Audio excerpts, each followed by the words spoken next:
Welcome back to Cost Control Conversations, Executive Insights on Workforce Risk. I'm Andrew Cordisco, Head of Sales over here at UC Alternative. And I'm Joe Bussell, Chief Operating Officer. In this series, we're going to spend a couple minutes discussing the workforce challenges HR and finance leaders are facing today. And we're going to share practical insights on how organizations can better manage their workforce risks, reduce unemployment costs, and strengthen their operations. This is where claims management meets cost control.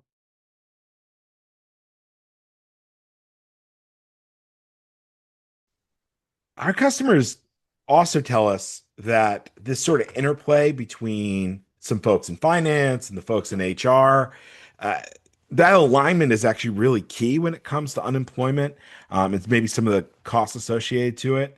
In your experience, how does it play out positively? How does it pay out negatively? What's involved here? Yeah, I think the first piece is just making sure they understand that both are required.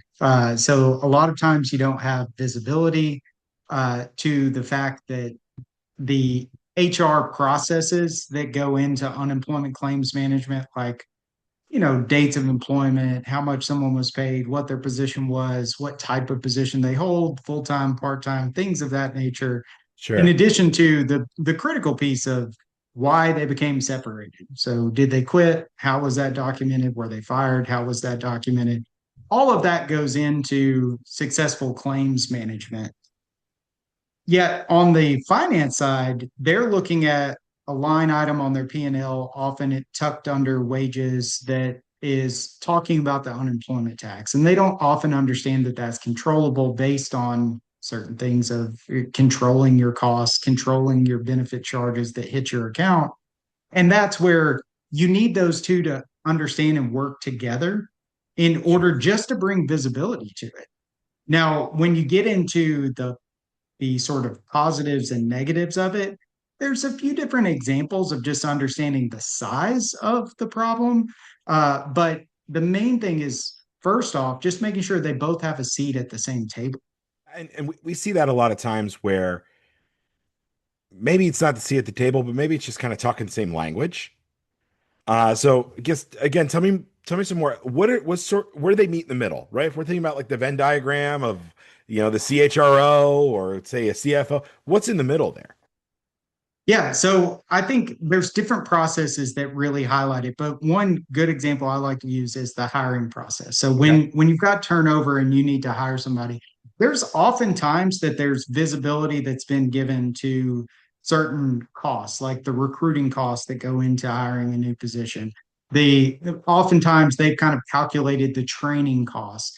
They've even calculated like the amount of wages I need to pay this person to get them from day one to fully functioning or productive in the work environment. Sure. So there's often allocated costs to that to where they have the cost of turnover, so to speak. What they're missing is that unemployment tax aspect of it. So again, no company is over here just paying dollar for every benefit or every unemployment claim. Those people are paid out of a trust account. That trust account is replenished via a tax on the employer. That tax, while you can control the rate, the percentage, what you can't control is the wage base that gets applied to. I see. And that varies across different states. But, like, for example purposes, let's just say we're in the state of Texas. The wage base there is $9,000. So you pay Okay. tax on the first $9,000 that every person earns. The key there is that it's every person, not every position. So Okay. if let's just say we're a hotel company in the state of Texas, and we've got one hotel over here that let's say housekeeping is a critical thing within a hotel business. I've got this person who they clean floors 1 through 3. This person cleans for floors 4 through 7. Let's say that person started the year with us, and then in March, they decided to quit. Well, in that scenario, they already earned $9,000 of wages. So we probably paid the full tax on that person. But floors 4 through 7 still need to be cleaned. You're Sure. not just going to let them sit there, or your business may start to get impacted, right? So you've got to bring someone else in to start cleaning floors 4 through 7. Well, let's say in July, you have to terminate that person because let's say they stole something from the client. Uh, so the problem there is now you've also probably had $9,000 worth of earnings there. You've paid the full tax. Again, floors 4 through 7 still need to be clean. And you're only halfway through the year. You've now paid full tax twice on just that one position, and you're having to bring somebody else in. That's just one position in one facility, one location, right? So you got to start to expand this out. And we're not even calculating the federal tax for unemployment that gets added into that. Sure. So, like, these are, my point is, they're quantifiable things that you can bake into that so that now, when you've got finance and you've got HR at the table having those discussions, they can do it productively by not just bringing visibility to those costs that they've kind of worked out together on what is the cost of recruiting, what is the cost of labor to get them to production. You can bring this into it as well. And that way you've got a fuller idea of truly what is the cost of turnover. Putting aside the obvious, which is in your hypothetical hotel, I would stay in floors 4 through 7. The one of the main issues that I see is if I'm a CFO and I'm maybe collaborating with my peers, um, in terms of trying to align some of that messaging or align some of those best practices, you would have to know that it's a times three on an employee, right, in a position versus a times one. That's a big difference. Yeah, you have to know what is your turnover for some of these. So like another common place where you may find finance and HR at this at the table together is when you're having to have these conversations about like a reduction in force or a Sure. layoff, right?